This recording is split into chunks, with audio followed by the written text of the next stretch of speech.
mia to kudo mia no wo mia fofo kudo mia dada wo mi do egbena mi le mia be no pe vovovo mi le to mon popo ajibe mia to ya jize le kani mia do epeye ke gbana be jogbenyo na mi enu kentie mi jibe mia woni ni doa le mia be wona to he ya me kenye na mesin be wona mi ho dada ni le tebe jijipe nu po moadia egbe le ni wona potepotia le epe hoho ame entie o mi jibe mia do epeye ya be jogbe nyo na mi serika mi do akpe mi do mi abetoro rota mi gabava e moadi mi gbado moadi wo troya be mi agbato donku dirudo abe dodo ke be so dada ni le epi abe nugu le azan ke mi le jadu ami so kudo e dole ku fon di kenyi coronavirus be doa e ke yele wo anyara dirudo a so do kweji e be so esido dare esia yi consider ve e dirudo abe bawo mi o consider recover inyambio se consider ka kemi wade de keye enu onole nyabe ejuamedo consider kemi mi gbaje ya kaka bela gba wonu emi laje epe ya be wetri gban to mi keke ami tongwangbe ye exam be tutu ala voade de kebe la no na mi do no me ka me mi la no la so do epe ya me gba mi jibe o tra ya mi gba kunya ba me pepe vivio be wa ba de ne gomena mi akpe na mi do mi toro rotalo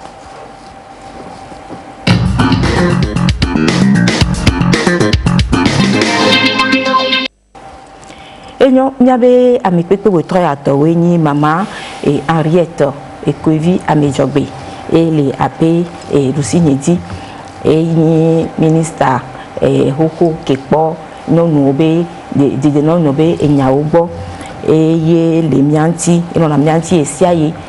kaka kemikeye dans le kuyagbe bado miabe togo bani ba ajikwa et non na dijipe nu pomo kudo dijipe nu semodi et bébé na mu gomena et jumevio ni mi akpo ape emionyeji tutu gba le fi emi akpo apito et kosi amini gan aboka eni maire golf amatongwa be dipola et mi lakpo mi apito aboka be akpadia mi lakpo nu fiana gan ke ino kitagan o de be papo edem gowe akwe eni ziminola ne hasosori ko hodara ni ke yin dokita gan obi hasoso ko na be conseil scientifique et de kebe conseil scientifique et de kebe hasosoa eye ona dokudo jidudua so kudo de kebe edo ke mi yona be coronavirus nti kwa mia de mona ni nyadu be ni mia be amepepe mia wezon lo yo na ho mi to ni so bi do na wezon kaka enyo sibere ke ye mule gbne mule deme to gomeje ani me ji pe npo moto wa be wo to ya mi gba va pe mi be na gba do nku eseke wo ye jirudu akim do dare ani de kebe azan ke mi le jadu ala azan ke mi le ya be a do mi pe ya ese do le vevere ne ese won ne edole ku ke mi na be coronavirus angba ba ke mo alo baba gbaro ejuamo wa ni mia sonya ne amede tutu mi na me pepe tutu ma mia to mia be dokita gan gbo mais bien bien sévère et considère les cas va y voir et les si on bien c'est vivre toi dit examen be tutu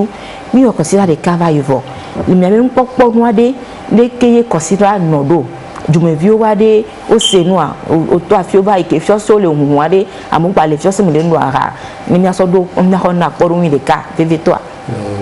akpe tata Carole be enya va gbonye tutu ba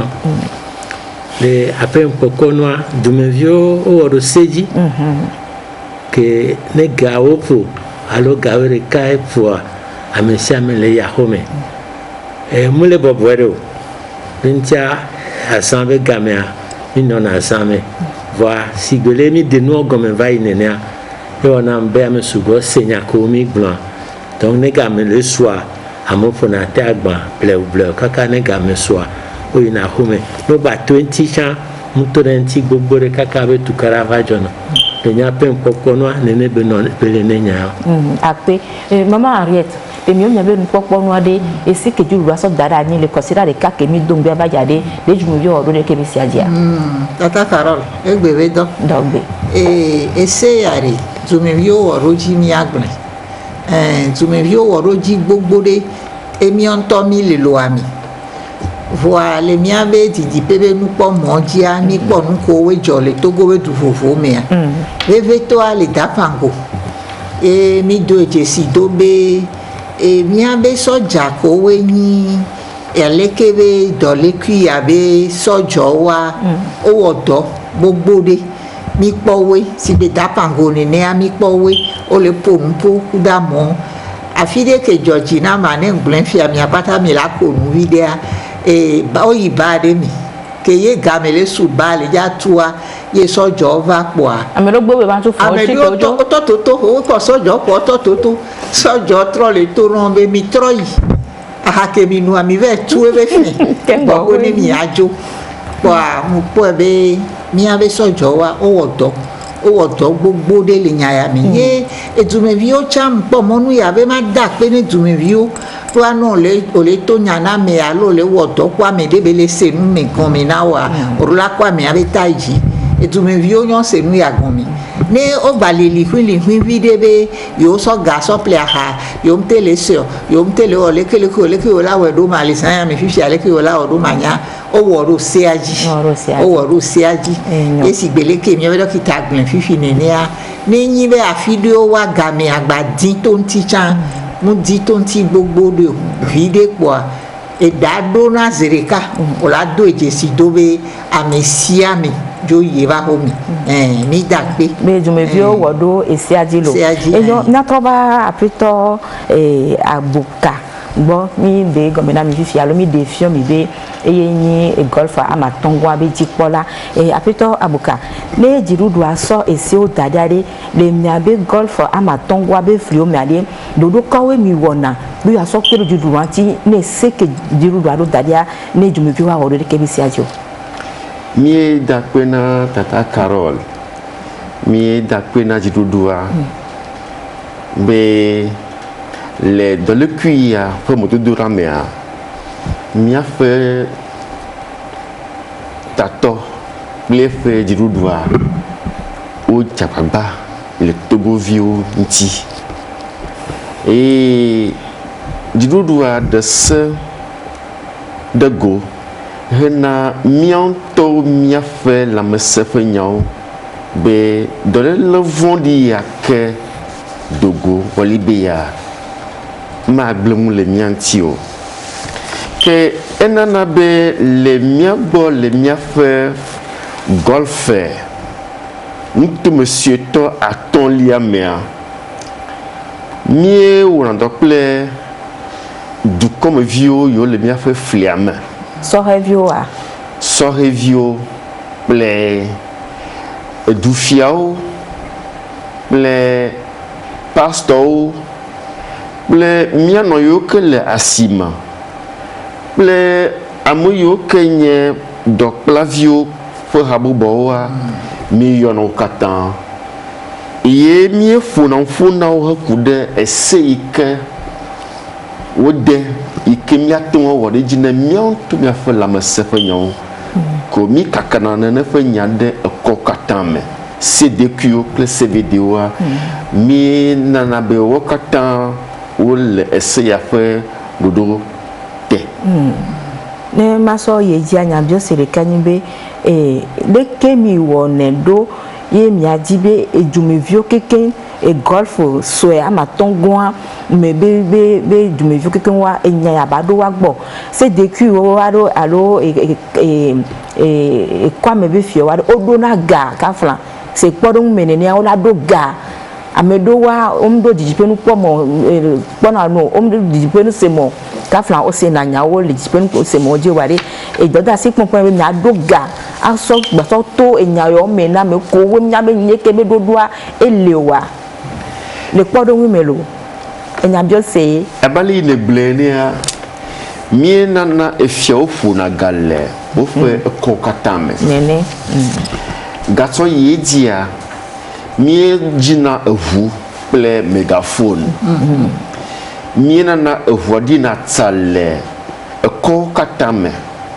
mi na de garbuchero ha alo vujefo ha mi na fimo katan mi nana pastor da befa le church home eye mi nana be doklavio fa photo ha mi yono le do fa le meria mi funa fukle na fe doklavio fa photo ale beno yi de wonno fia watem anana na fe gbe awa de ovio gbo ye miaba sioma ha mie funa gala sioma ha eye minana nyɔnu nyana be dɔlele ya anu gblem le dukɔ ta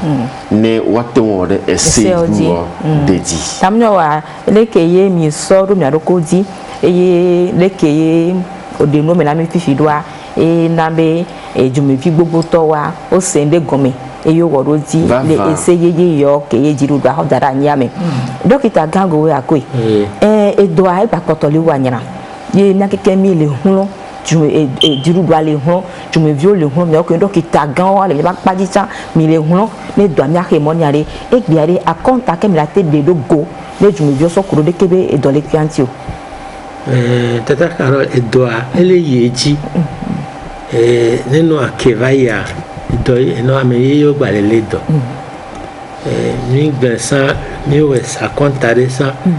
le efeke mi no moi wetrike mi milia penkeke bla vegondi ami we ba contani so egbe no ankeke bla vevo adrengoandia lo considerare ka no agba ejis mito alofa de kanti sokpe que mito alofa de kanti sokpe a moi me ve ba ku sokpe e do amoni do fa benyo a me siame de toi lo lenti me siame le wodo lenti va e do a chamo le demo gomeni be amokoe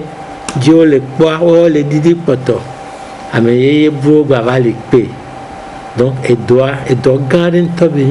mi America veut de du complètement de cave de ame siame que soit les deux mais et sans le et ben tete que là wa voir no ole yeji de ka mu le fudu bugoro va et les jeji peut ame ko le infecté ame ko le badwa ole subo pe mama ko to no mi agboro gitaga ni gbon fi be ni mi so consider the car considère que mes mille et no autre que mes mille ya ben que blave to va blave voir Andrea et du 20 au 27 à ni considère les cas et doit e gba yeji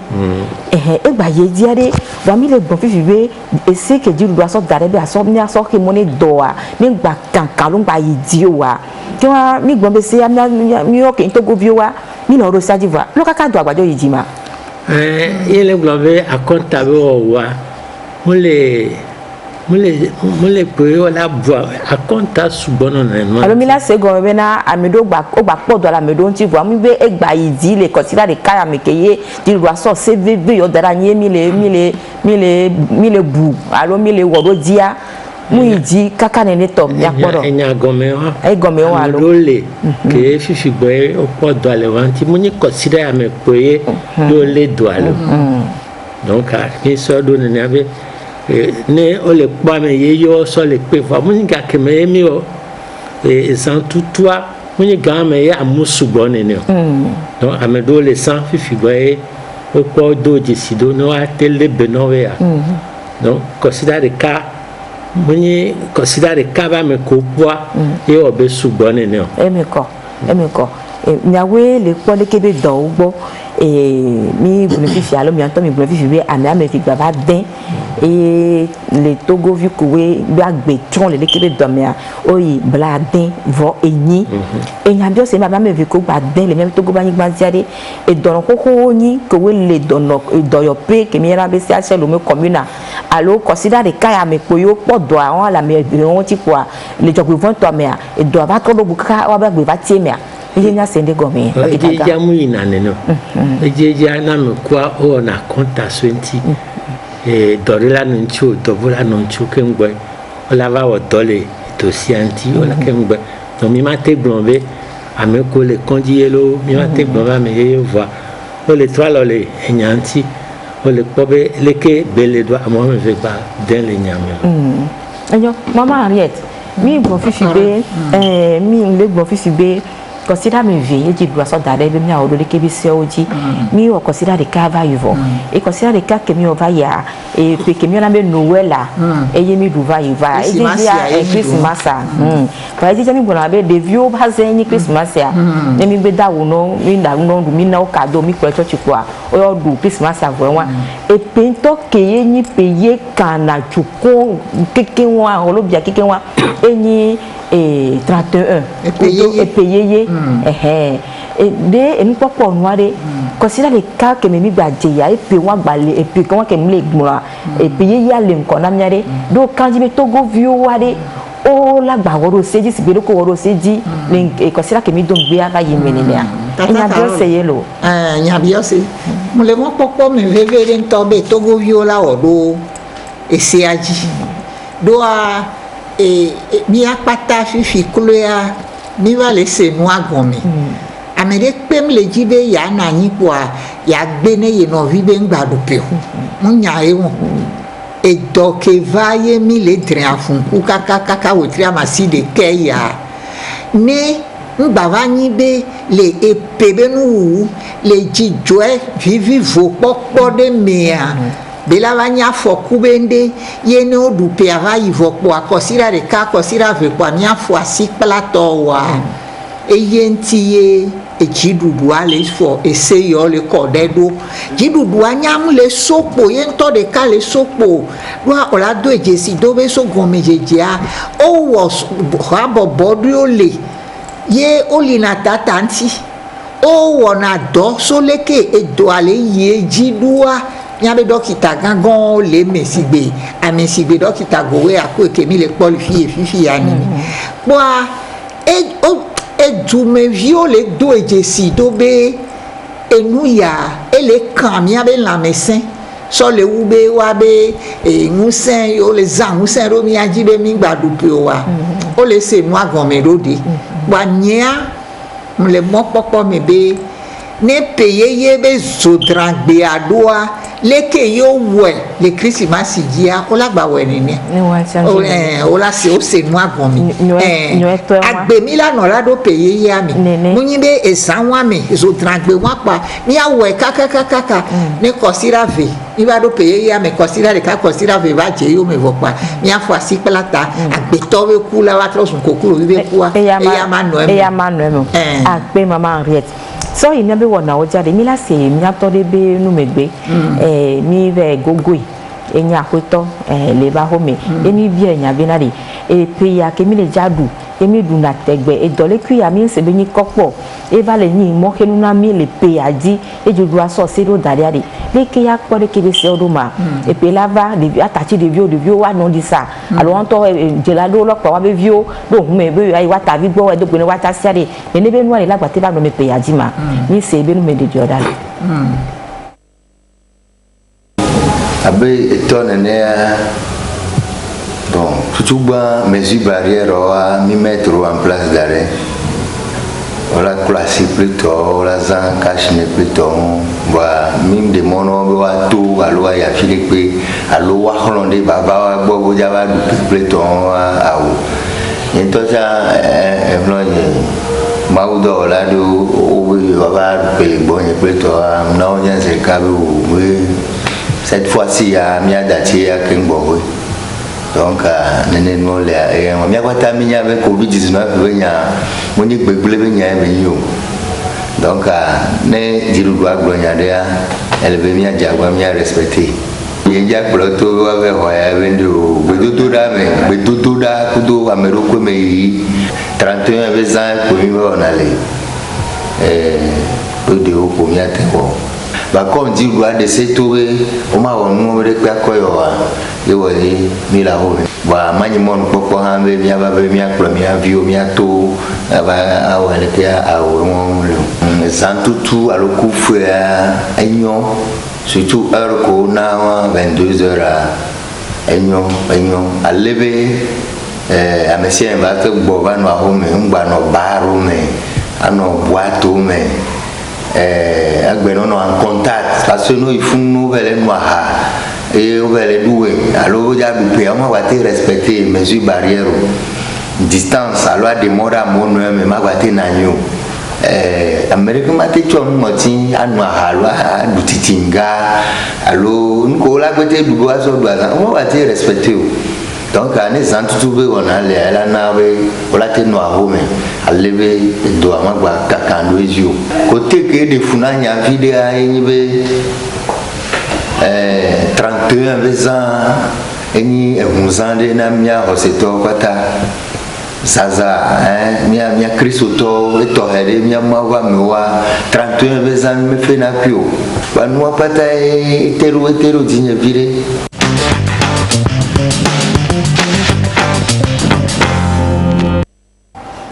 Nya de kuku na apeto ben abaya e beni comme c'est ba e fi wa be mba tere di kro gapo povide be nyakpo ya lon kekedo be nyakpo nya no dogbera be na de e doya ni baba jo ni mia bato trova de ke yimi no na mia be agbeno no san apeto aboka de ke e doava ye jiri doava de se porte peto yo to le pe avec gamiade le miabe golf force ama tongo be be flimade de ke jumevi o ko de ke be nyado mi se apeto abaya gbon fifi be e se o ke nyo voa de kade ale mia zo drangbe aso do nu pe ye ya mia e ya pe de funa e vire jumevi le golf ama tongo be flimade o khonya d'accord alors fa lo amero chongo be jiru do an pomo la wo ade ato si gbese ni ne eke be no le jo amelo le mi agbo mi dakwe na miafo abaya abe ale yo gbewe na be yen Kristo ton ne a me dakwe ne nyawo ye wo nye be gbemagbe a mi akata mi do na gbeda abia Yehowa fait mon veve voine madon kuidi ma globe les bible amea ne mi po Esaïe 26 verset 20 e globe na be mau globe na be nyeduko bevie de ohome vasere eyi make nye va se navayi Esaïe 26 verset 20 Yehowa globe nyeduko bevie de ohome e na tu votua vasere yi make nye va se navayi efia kobena confinement ha le bible ame mau nye bena be le gafofu ya mela megbeto abevie yena be le bible amea ongule nema ta mia novi abaya mega sevovo mia bevie ko ne Yehowa fait domedui allo vovo se yana ovayi et fifia ma globe le kemi le miagbo le kemi yo me le golf 5 mia ma globe dodo yi ke jidudu ado na du comme vieux katan mie dakbebe mie no vieux ou le ngoma sam et ne fozan gawo quoi akbobe amesia modu na feme e ya efia modu comme vieux wa wo dege sebe na be jidudu al afa omde yota yoto yofa de dino non tiko na majidu doit de se auto ta majibe madakpe na du comme vieux katan surtout à l'eau so yi dia le miago le golf 5 fait flemia madakpe na mesiame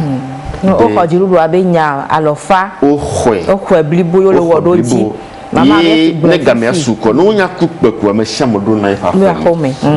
sibele ke mama ariate gben fifinenia bede ke ye Christmas toa be consider ba no ba yidoa e le bioso jumujo keke gobena e peye ya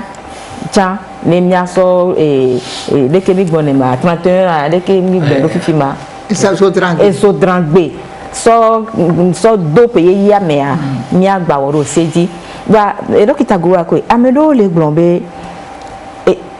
koko kwa mi le gbonbe o le senu comme vo amedo le ni soya et nous gomme sisia o nyabe noa le deke voa tamino wa hamumu mea o la ba be ya dalesi aji ye amelo le blombe so jako ma do jo me e no e ko me vovovovo lo no po de kebe si ogboa be na mero amwom nya wa so jo won wa o ngba ya no gentil kodo nene ba mo do ko so nyanti do ma to no be fofongwa do eno mi apeto keni monsieur Yak keni so jo be itatwa eglonya emeko be sojo adola oble ula de nu come ne du me vio ameke we omse gomewa ola gbonjire ola de meno mama ami jogbe gbon fifi be nu ke jole ta panwa ena pore ni nwe donc amade kukuno be ameke we o so edo waro kejibe yomleja zon sejioa ma de kukuno be game vire la va fifi kwa bien keke milavo e ma de kukune sojo chambe wa gbonjire ne wa pun na me ble monye adan be nya yo nu gomende de na me kwe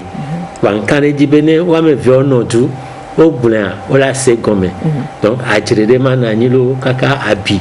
me la va ho abi pa kweton mo poko nya fukebele ayewa enyewa mama Ariette et nous et c'est que y a du roi dara ni et bébé toi et zambe tout besia on a be muibe et dolé cuia et coronavirus a et de kanti ko ka fa ne mi jabe wu pe ya nu de kia jogbo fo ko ton jona pata ame et le dom ke mone zon wa amola to zan yo la noa ha yo la somo yo la be jani yo la o tramo de mi la bo do desibe et c'est ya ke di roi dara ni et zan tout besia et sia et de pokwa alo et gome ame fe mi le ko le me wa ndajia tata Carol mi le po go me ame fele mi mi aglo mi le po go me sugbon to chan le mi e sigbele ko gblen ni ade mi abe jijo popo vivi voa e plona mi na fi supo kan France Andre mi a opo de nu vide ne enu ko yo na be bolu afo bolu popoa enyi na nde bona mi apata anyi na jijo ebende ye ne fike ye bolu wa vele ye tufe be bolu popole ye togo du chia enu ke jora le tu ya me ni apata mi nye ne ni pepe ke le ye mi abe peye ye be zo dragbea ne saga we fiapo ye be doje si do be mi do peye ye meloa enu ka mo ona mi apata mi pone abobo esama to gbo be no gbado sebo ngbada samo cha mi la no wo to ano ku pen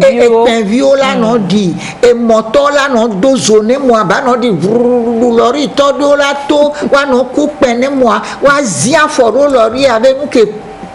pura ju wa le ka enu ojona zam dokito le mi adome edlekeye afokuje to be tepe no na do le to kun dokita mi apata mi ke voa ke va ve me be pe ya me fifia mi abe lenvi nyaku ajo le mi agbo ye ejidudu anya le do ejesi do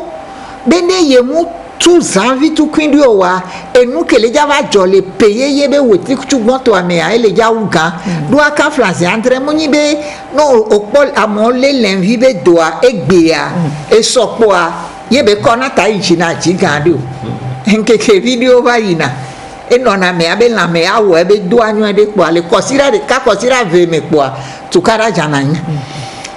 nenebe se ko le doaya yo so l'envia mi abe dole le be nya so do tia ele wodo ne l'envia pepe voa egbale wodo ne afoku be nya ke ye odedo go fifia ele wodo ne ntodo nu ke nti enya ma gbon be amesiame amede ko ngba po mo lagba to ne po sanga we de kavo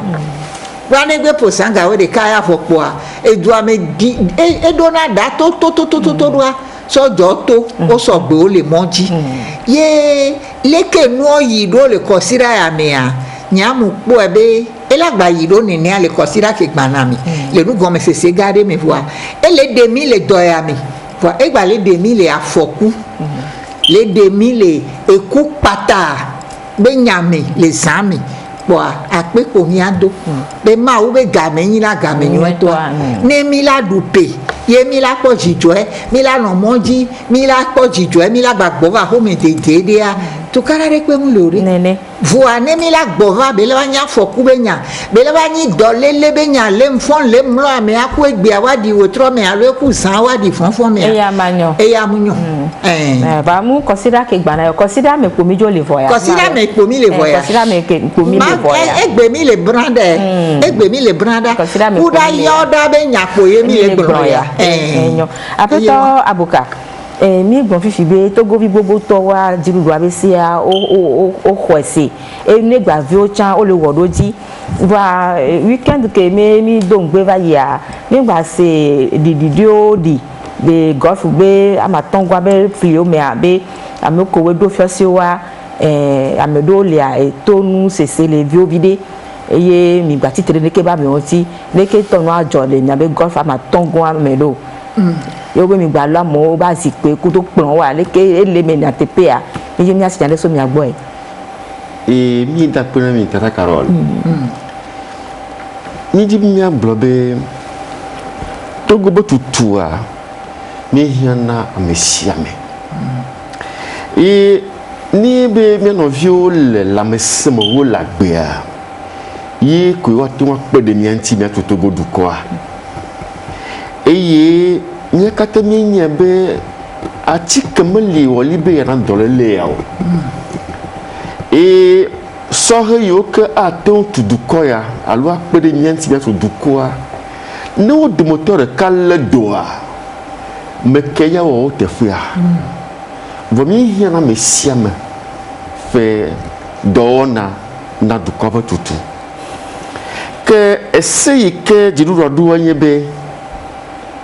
le azanya fa dudu mea mi ma ba je aha le fiaseme anoyide barame ano hawo mi atenwa jeha aha le fiaseme ato yibe afeme ave nu la feme ene si agboro wa ne ma esi agboro ma be o ma do jipi ple benti de baro mo voa o atemu vai jaha ato ya fo me fa ave nu le fo me fa ke ese ya yo dia mi anto fe de dido no nti ta wo dido da dia yin be amai ke notere barme hele ahanum de mo hari aten de se ya jia ba bien nyebe o glo na mi be dolelia o pore to na ngoti me allo anume ba bien nyebe ne yebe mi le barme ye mi to mi fa ngoti ple ha kokko de verama allo kopu ama kopu ma de o klo nyire afidara nyi na mavele alo mpote atono ha kopu ma de etikamo kledo leke o klo kopu ado emokata mi menyo ta elebe mi aje aha ava inu la femme le fo mu me anyon be mi no barme e kopu de kaya ke kojo alo kofi zan kofi alo yaozan dolele yao nti mi menyawa kopu makigato akoto asahana aku alo abla ta anyobe nimi bayinu ahalebia fumu mia dolele ya ma abamio ke amoyo ke bario ke memieto vayinito ye ese ya omo wore jiwa nye kpebe na be toti trivia de dunfunao ke nye lo azipi yoji amola no meji maglobe na be le commune of 5 mea miedo hatotore yo na be cellule de riposte communale le miabe commune ame ne pe hatoto ya dokita o leme soja o leme edufia o leme sɔhɛwo le me mianɔ yiwo le asimewo hã le me syndicat va amewo hã le nene ƒe hatsotsoa me ke nene ƒe hatsotsoa wɔwoe dogo kple sɔdzawo be yewoakpɔ bena ɖe ese ya yi dziɖuɖua ɖe wo esia dzi wɔ ma eye wotsɔ amande ɖe asi ke fi yiwo ke wokpɔ bena be bara metɔwo mewɔ ase dzi le oa tohehe yi ke dziɖuɖua da ɖe anyia wohe to na wo mianya bena be dziɖuɖua ɖe se to eye amande alo tohehe hã le nene ƒe esia me ke bari yiwo ke me yiwo woyi wokpɔ bena be amewo gale nɔ anyi ɖe bara me kpe wo viwo ɖevi siwo yiwo xɔ ƒe atɔ̃ kple ƒe ade ƒe nyia ne mi kpɔ míaƒe video mea ɖevi mawo nɔ anyi ɖe bara me kple wo dzilawo kwa mi va da zikpe le gɔme na wo miena be míeƒo nu ƒo na wo míexlɔ nuwo eye míexlɔ nuwoa eye wosi koa wo ŋutɔwo dzo ke yiwo dzoa azikpui yi dzo nɔ anyi ɖoa le be míakɔ zikpuiawo zikpuia le anyia yewo va le nɔ anyi yewo nɔ anyi ɖe dzi ya zikpuiwo mi ƒo tefifiawo le mia gbɔ ne azã va yi vɔa gamea va yi vɔa miagba trɔ zikpui kudo kplɔwo na fiasetɔwo wa ne azã va yi vɔ koa fiasetɔ yiwo katã ƒe azikpui le mia gbɔa wola trɔ xɔe kekem yo mi da kpe míatsɔe na wo yo aƒetɔ dɔkita gã kafla dɔkita gã go ya koe aƒetɔ aboka be afɔ ye be ɖea ɖe wokpe be afɔ nyuie ɖe ya ko be lɔa zikpuiwo le fiasewo mea ne wodo se sɔ da ɖe ye ame ɖe mu le wɔɖo sea dzi oa leko la wɔ ye enu ke tsi wodo sea ɖo leko la wɔ ye enua ba vɛ mea ye tutu wɔ hã. Ame ɖe kpe ma bu fɔ nɔvia le nya ya me o aɖe vɔe na me afa ame ɖe be nyi kɔ sa wo akpanga abe nyi dɔmevɔetɔ ne miate se gɔme ne nyi nyuetɔa leke wɔ dɔa ɖoa edzɔ dzi nam alɔfa eye wa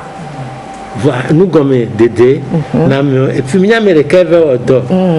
ha sosoa eye wɔ dɔa dalɔ ɖe dzi enyo ame ɖe kpɔ mi sɔ dɔkita go ya ko le gblɔm be tata karɔ janvier be wetria miantɔ mia be edidi na vi ɖe gake ye dziɖuɖua dzo do se yewo xɔ kɔsiɖa velewo sia le janvier be ŋkeke ame tɔ̃gua gbe no de zame be totoa dzoa ame ɖewo ɖuna ƒe kaka janvier keke wa evɔna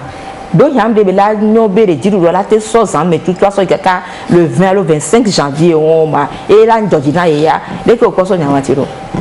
nɔa mi le du ɖe me ke ame sia ame la te de susu ke ekpɔ be enyo va ne de susua eɖo la kɔ ɖa bena de enyo ne ame sia ame ma tutugba janvier me ke mi le dza ɖoa 31 jours koe mu didi wu kpɔtiɔ o. Kami jo kpɔ ne sigbe be didi na kaka nene parce que ega ke mi xɔ mi aɖua mi sɔ ɖu keke ɖeka mi ŋuti be didi na ɖo me na mi ɖo donc nye ŋka le dzi be ne mi ɖu azã kaka ega vɔ ela gba didi nene tɔ eve gbɔa ne mi gblɔ be dziɖuɖu be se ke wo da ɖea miantɔ miabe lãmesẽ be nyantiwo de ɖoa wɔnam be ne mi do ŋusẽ mia ɖokuiwo vi ɖea mi ma yi kakakaka aɖu azɔ ne dziɖuɖua mu ye ɖeka tsam na anyi ƒogblɔ be miatɔ te le janvier be ŋkeke tɔ̃gua go amewo na anyi wole kpɔ wole asi tanti ke ŋgɔ kpɔ nenea ne mi wɔ couvre-feu kaka sɔ yia mi gba le dabi amewo ko sana nu zamea ŋuti ega mu le dua me sugbɔ donc mi sɔe nenea ko be amea ne do dzi be le 3 wala de couvre-feu ne ye ɖeka be yave nɔ disa le lo amea ŋutɔ be nya ye lo akpe kaka dɔkita gago ya koe enua ese akɔsɔ da ɖa de ame sia ame kporo la wɔɖo sia dzi vevietɔa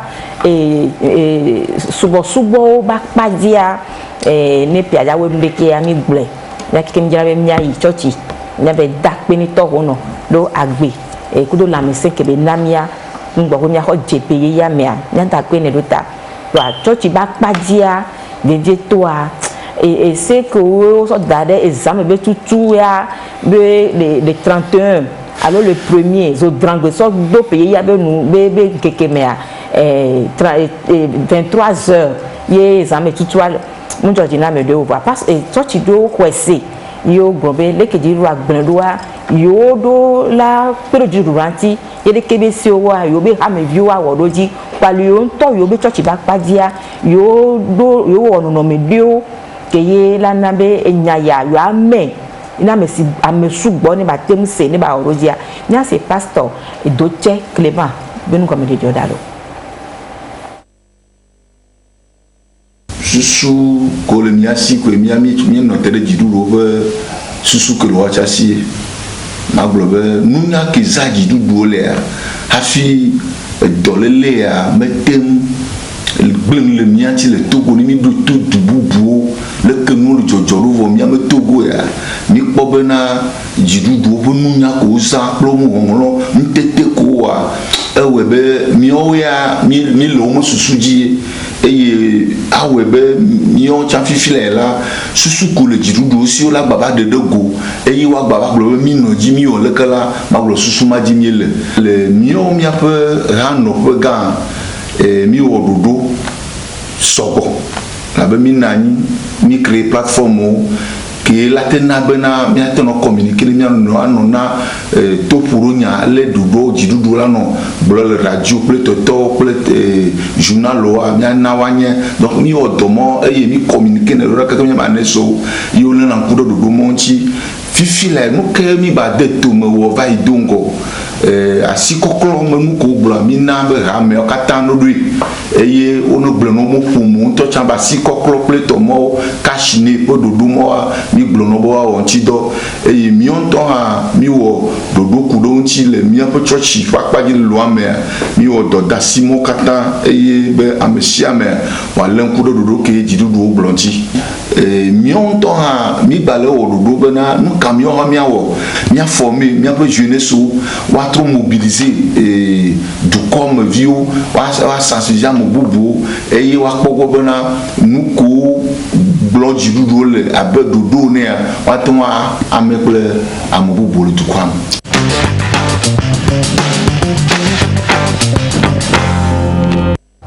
yo mindo akpena pastor Bubuto Edoche Clément be do be nu me gome de ta do dodo ko ho dara yin be a ho peru jurudu anti de ke be enya ke jurudu a ho dara yin a mi le da pena wa be dodo ta mama Henriette dodo dio le hoko te mbo ko yeje yo va le pe hoko dio we gbonbe ni o la do hun fifi taxi a mi do la no chon takuvia ye ele taxi me a mo ma no wo agbeto amene amame ve ngodo me amede kalinko le driver agbo bon on a be driver mo le wo seju ni cham le mo me va le ya ni ko taxi de me o mo le wo o gba le ko kwa me ma mi ton ngodo me ba amero ton le chon takuvio tamnyo wa dodo ye ke ba fi jare alo do ya e le tutu dodo ho so le jo a ni agba to dun ko jagba tegbe do wan die e pe aba me de la do hun la be yi fi de ke bo gbe chambe de mi nu ahome wa hun gba le wo do taxi le wo do amoso de déplacer ni agba tegbe do wan die le vevere alo hun po be le vevere tata Carole nda pe no to bo de ohinya ya ba et c'est ko va do fifi c'est que yo ni gba wa tro ba ho le epeo be gabe ya mo tutu se ho ade pepe olo do nu ke nti enya ma gbon be e gba tro ba na nu sen e se ho ai e tro ne nu sen do nu ke nti enya e doa ne le ke doa va to ta koko iji ye adika so mi abe ploto yo bibotro na nyiro nyantia e bazi drevo jibe e hunbe ngodo me ame ve ba ni no ale vevere e ya ye le ni enu ko gbono na be okudo no vi wa meta de ka ne no mi abe toto mi enu ya mi gblen kaka be de ame de pem ni no vi abe kentol nya ya me ame si ame ni no vi abe chicha mi ame ko nto kamfla mi vele do hware gadio me wa mi gba wa wo ne wu driver kele ku hwa ne na me ame vele ngodo mi ye o to te hu amere to te hwa ye hwa to te yo le hwa mi yo be ya gbon na me de abe aode mi su vele fi ewe o ma te vo de fi call le java no ma gade me wa me kele java do hwa to la to no be ne nyono wa to e nyam so be ma ba na nyiro fu nya so ame tom nya so ame ngele ngodo mi ne nyono yo tento fa fike nyale aye wa amede pe mu ni no via be kentoli nyaya mi ame si ame ni no via be chicha enu ke no vi o hon be a do nku vi ne doa mi apata mi aba gbebe nyaye le tu kan fla se andre ame ve ko na ni ro ngodo me a enu ke ye dokito le gbona mi be l'envia le ame do be la me voa wan to chomu nyo voa no ve dogo ku ne ba me le jogbe vun to me a ye mi po mi pe mi tero mi anono ntia ela ma l'envia no ke ya nde pe mi le yawo yo wa fifia ewo kele to te hu pe ya gba be jan la me ame fe be ngodo mele be dodo mele ngodo me a o mnya ne ba me dele ame won do mi o ba enya ti wa ya le ve vere nto e ma da pe ni tata Carol go de nya wa to san ya me be mi apata mi ado ejesi do be ese ko pato do na mi san le hun me be dodo me ye mi le jia nya poto mi ano yi enu so chonu ku ngoti be nya ya elevvd do nu ke ntie nya mi abe gbongbon ku mi abe popopo e tawlubli ke la ten to le nu menenia e ye me ye le ya le so le yi ni ano no ogbo elevvd akpe kaka akpe be ke mi ba do nku ne be nu ati ne nya be jume bi wa elevvd dokita go wa ko mi ano kudo mi ato ko le po mi fi sisia o le jibe ase lo gome so kodo e do ya ba tike ala bota be nya de ko le gbolo be ona be o po abota sisi de be nya ne e do ya e la ba me be e do ya ma gba ba wa me ware nka yo la temu de gome na nya to ko mi ano ko le toji utrosio so kudo de ke be abota sisi antio ala tike antio akpe gare enya ye kele e do amea e wa enya don de ka ke gwale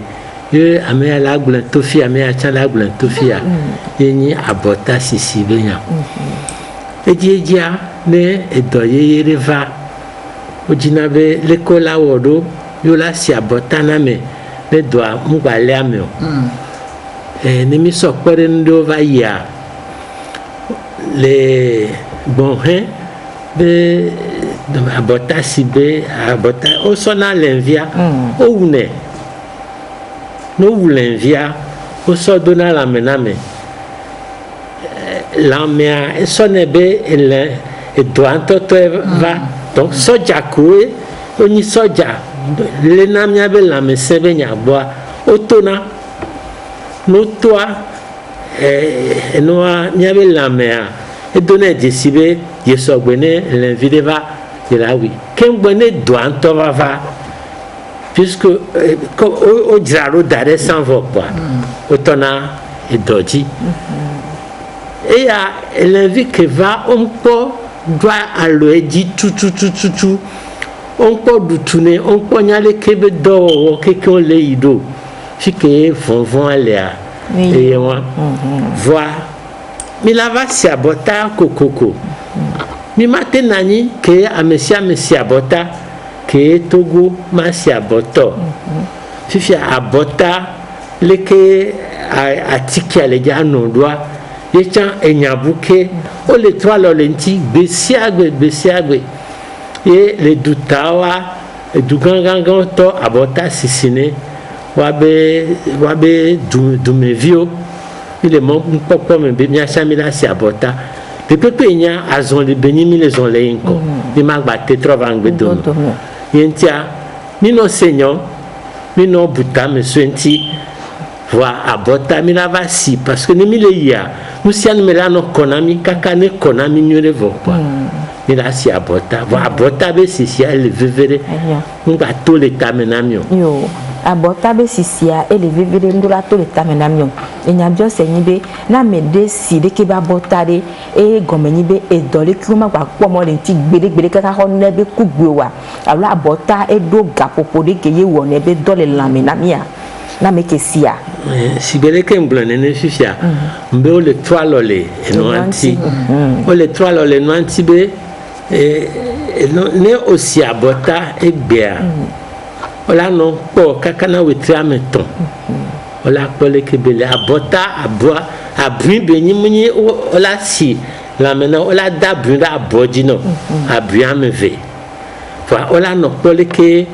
la omele wo dodwa e doko le wole e du tawo fifia yewa ne ole do akwa ola no 3 mois ola si abota no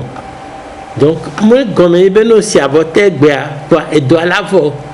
que nous soubole et nyanti que on pole que vo obireke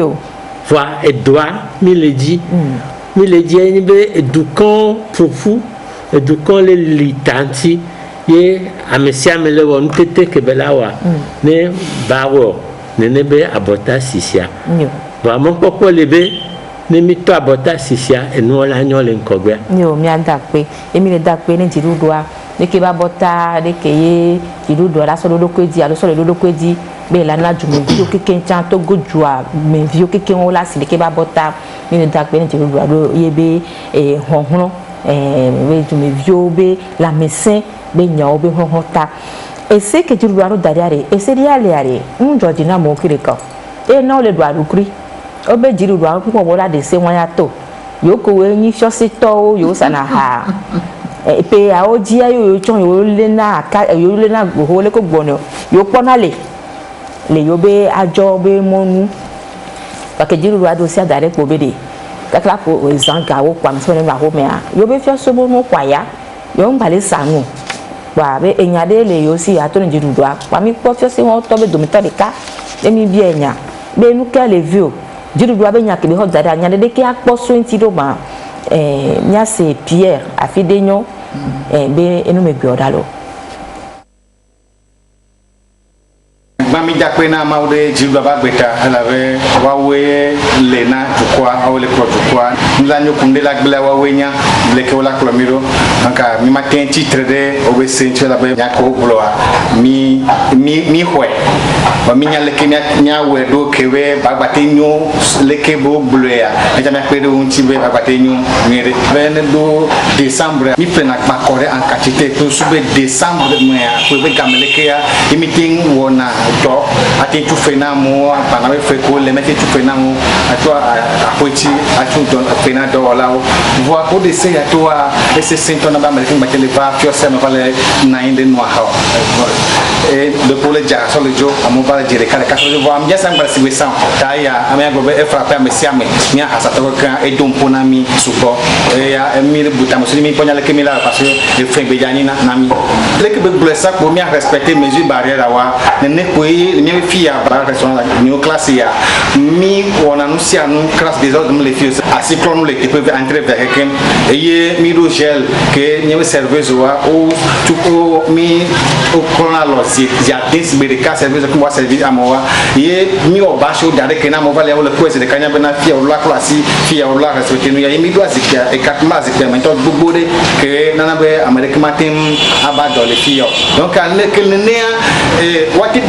da simia bio so jiru as bobena ni amesia ni festo kete respecter ne ko a moti na ne yumia wo dole de sam nya wo dole ko be gameya ye problem de kema ananyo ye amula tin nani le ko anani katma no do metudo mettre be mesure à notre moi quoi et problème de kema ananyo donc on est le kiou de c'est sans le ko blessa mi le wea wa mi de kuku no bena on da simi ke be le ke mi doit zekpe de kade ne na moti no ne ko problème de kema ananyo ni ne chane mbatin freka ke ma gloani be ma jakpe na jiru doa de leke be so de le mena tukwa ma bioso wasi bena minya be se atoya on son popo jume bio be fe ya be gaya meleke ma se minya be dolele ale ni mate glo mle ba fo be game ya leke ya on son ko so poe ni mi bete respecter mesure boa na amo batin no hojo na mi vide mete sanu vide de peaji ye matone mete to festo ko to ka tambena amesia mene respecter mesure bien pere jiru do anti bena e do batin no hojo no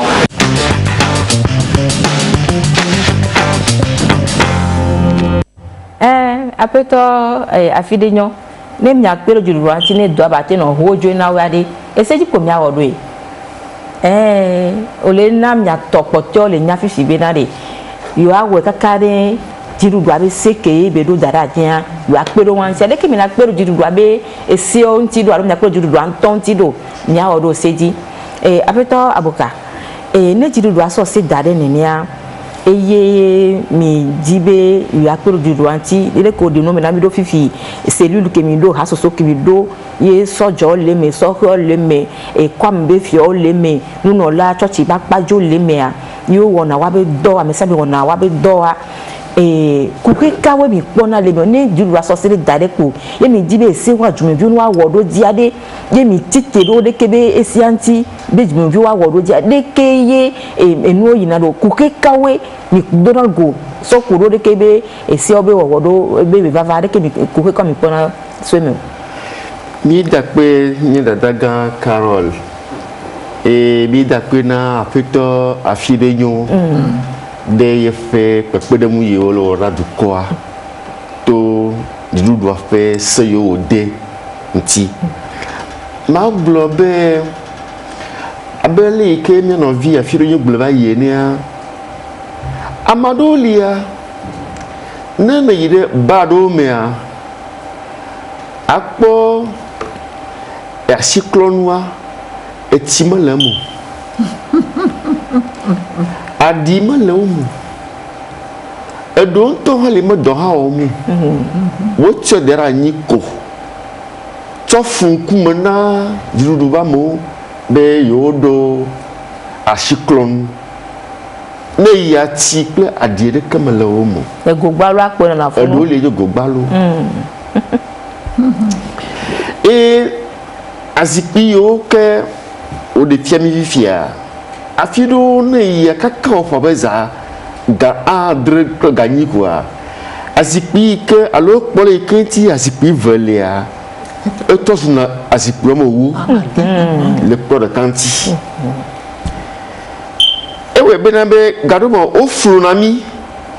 me yo le ore siaji akọsipì de cave dare plombo ne sanya do quoi asipi o double aton zipi o mo adare plombo kanti enabe emo katan enye dole la fe kaka fe bodo mu alo fe wonao quoi mie pebe nabe amoyo ke ne fesia o le eji dama eleve wa ahotonu ple seike jidudua de afia de wa na yi ha amado o wa bekema de o mese de la nko ha kwa hado lamado gbo adole le amelio amado be ajeramo le be fike bi se de le ma le fike bi pele po ha amado gbo ne ya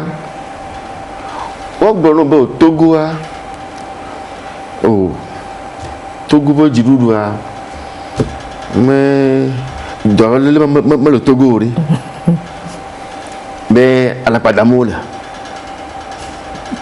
kwa nana kpọ́ nene fẹ́ nuwọ́ kata akpọ́ bẹ́ na bẹ́ ẹ̀dọ́lì mi la ka wọ̀ ne mi tọ́ asi kpla la nyi ye mi mẹ́ dẹ̀nẹ̀ fẹ́ kuhiawo da wa dɔlele ya jidudu la avuom de mia ta sugbon kama jidudu fa avuwa yo mo la ma devio eyata mia kukudam na soheo be ro seji wa do to lo mama re te gbon le be toro doa enya wo fosa mama re ni so ke mi ba le moya dia ona be fiose to be kukiwa mi ponpo vide so kuro wanti ameko le se bebebe yo ja hakode yo la du fin yo la ore kia enya vide le o so no ni so an dibi agba so no we tro ya ni wa se apeto afide nyo ke ponpo fifia nya le la si o la toni godo apeto afide nyo a dibi ma dakpe ni doa leben popo me ari agla jeje museu bobo nyinyi beze po aku bobo nyinyi edo ejesi dobe jidudu ale odori e dakpe ni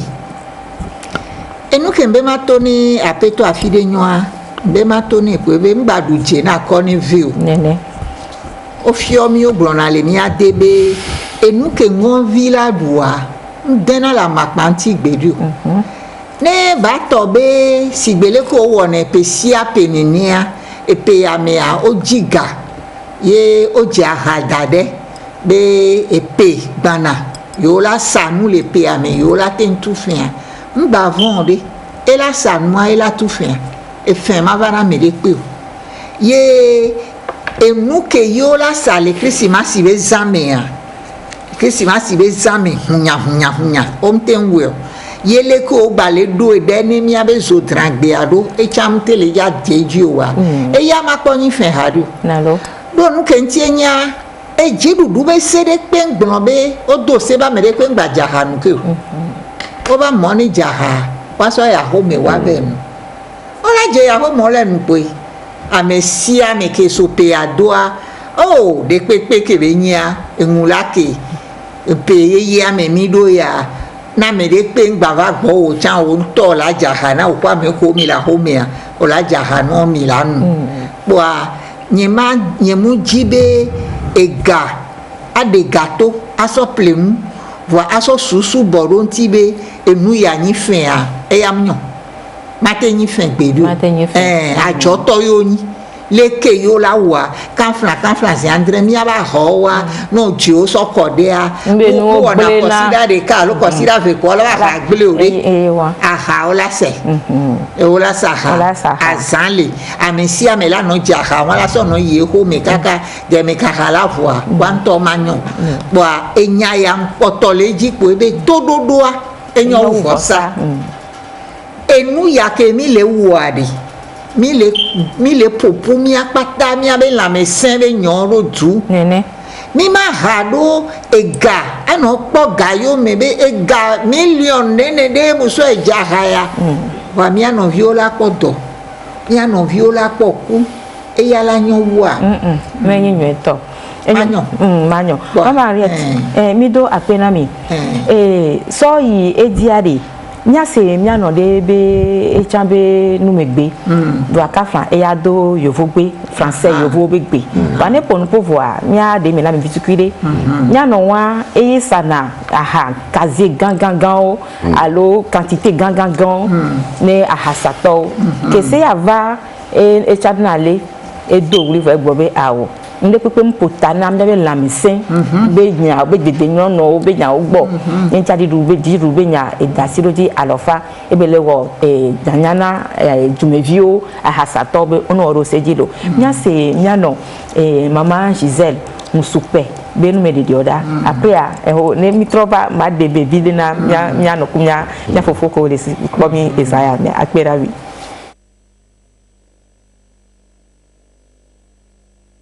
Ça fait un peu plus de 23 ans que cette période constitue pour nous une période de joie, une période d'allégresse où nous réalisons nos chiffres d'affaires les plus élevés. Mais malheureusement, avec la nouvelle décision du gouvernement, depuis la pandémie jusqu'à ce jour, notre secteur s'est plongé dans un coma profond, un coma très profond. Nous avons tous les larmes aux yeux. Mais aucun sacrifice n'est grand quand il s'agit de la santé. Nous faisons entièrement confiance que le gouvernement va étudier tout le contour économique, spécialement dans notre secteur de distribution. C'est une décision justifiée. Nous souffrons beaucoup. On fait avec, on fera avec, jusqu'à ce que cet avènement de pandémie prend fin. Dans les bars, c'est vrai, on se demande comment cette nouvelle pratique, c'est-à-dire la fête en famille et non avec des amis. Pas de fête amicale, pas de fête fraternelle. C'est nouveau au Togo, c'est nouveau pour nous. Bon, on espère que ça se passera bien. Seulement, en tant que distributeur agréé de la brasserie Bébé Lomé, j'invite tous nos clients, spécialement nos bars de Grand Lomé, à vendre les boissons aux consommateurs tout en baissant leur taux de consignation en tenant compte de la situation.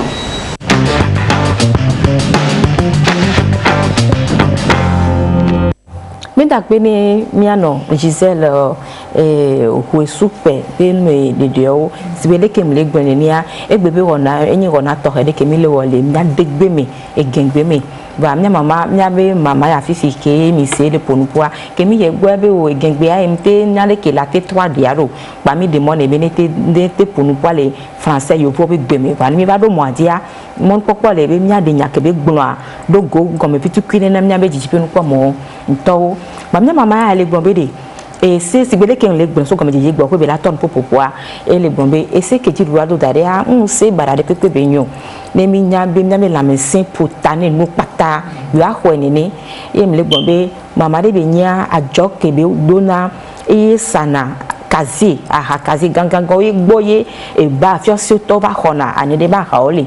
ba e sa gbrebe ke do ya ba yo be nu sasa edidi poto gbogbo de avi be nya be yin abi ku duru be nya be yin vale ke o la sowo e dole ki o hen de ke be nya over o gbren be amon gba no ma hale ba mi o ba e be le ko to yidina amoko koko ni o be client me ko ba plan le yo gbo be na de e se ke jiru ba ho dara nya be wa oroji be o keke ni ya po agbenu ya ti ni mi dupe vai fo na keke nya ko nu lo ba ona be mama ariet nya ke be gbo ona be mbule be to adia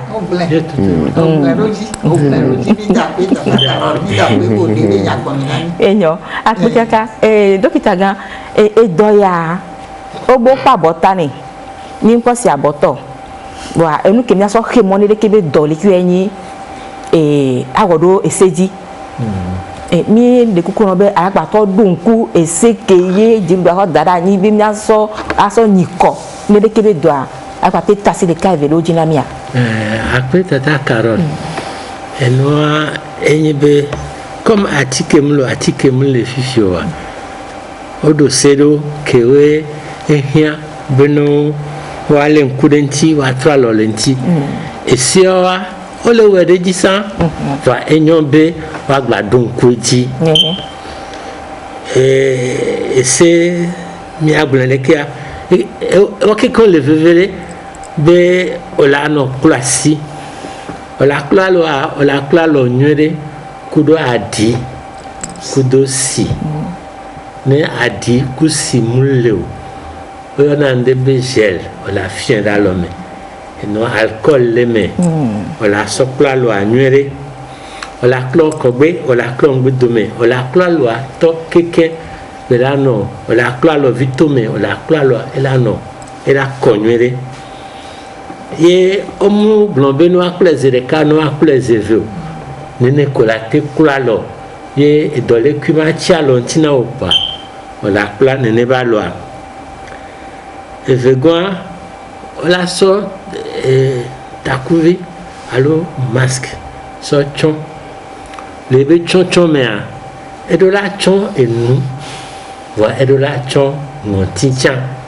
ame via keke edola chon do du ne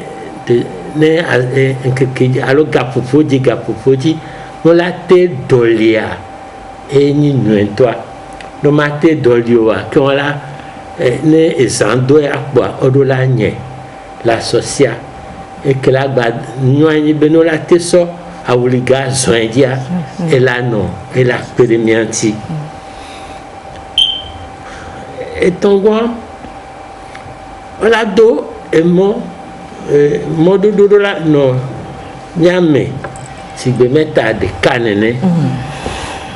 ne eno anyi bene modo odo emo miame nenea e kanade me woni mi gogo miano no sugbo ne mi ato nyawa mtele nyawo gasia gameo voa sigole ke maman voulait finir ne be amesia meneni chicha ne novia no le don kwejinemi amesia me le don kwejine novia ni la te odeji ne mi le ja kupen mi la kupen do abobe tome ni kupen da abobe tome a ela obe epen kemi kwa mai jijipe o e chan le vevere ne mi ku ekpere dukuvi me alo khoma me mi do la ngule nyole la so dangbe de no ame ajafi de me alo panier de me ke ni panier ao du yeme belerano ne mi wenenia ke wa e dole kwa male mi kabo e le vevere be amesia menewo enu yenewo nu sia nu ke berate wane nenebe enu no nai munyewe le ple machine va dare a dimanuemu e simanuemu amesia mene wonu ne wonu aba sogbe dododonu ne mi akpo fidele melo no akpe dokita ga enyo afeto ko apeno mnya to ku mnya no mnya fufu ku mnya dado mi le wu mnya be wona tohe we troya tonu ba mnya so egbiana mnya ba me pepe o mi tidika mi ya donu e peye ya me e poton ke ya me ton pa na mi ya donu peye ya me e nyane kokola no wa si wa hopota ne we troya be wona apeto aboka nya vive kala si o agbona dume vi o le mi tidika po be en popo me akpe meji be ma glona mia novio be odoji mia doji maula venianu dolelea elavai mia ore esiaji eseyo doa o modi be wati tere mianti o kembo mianto fe la messe tayo dudo yata meji mato eyame mabia la messe na messiame la messina du con vieux katan na otemu ano la messemo akpede mianti nya tutogo du ko alo akpe mama Henriette il y a beaucoup clem tata Carole dakpe tata Carole enya kele akpe yimbe ele pere gamele kene mi le jado peye me a nya pata mi jina peye ye be jogbe nyu ni mi anono ye mi glona ve to abe la médecin me quoi et nous si à nous tonali et nya gade nya wa le la médecin me et nous si à nous tonali a mi agba don ku vie jibe tododo nyon wu fosa e dole mi agbo e doa le keye mi la tem no agbekui do e doa mu si ami be le ya jo so alo le ya jo yin so le keye mi la no agbekui vo ma du mi aji o mi awe la du ejia eye le yin be mi ado to et nous ko gbe glon na mi kwa mi apata mi awe e pia ne no boko na me siami le tododo nyon wu fo sa mi lo akpe to dokita gango akwe we tata Carole jidudu be ese ke o be doa mto sebe amede pepe ngbadu azan enu me eko mi le blombe ni mi do azan voa et dole le ngba subo dole kuya ngba don pona mi subo wa ma de kukuna me seme bene odo siaji ne mi ano la me seme ne epeke me mi jaji ba henda gbenyu vanami ba henda gbenyu vane du kwa chalo bi la me sen lo yo mi do akpe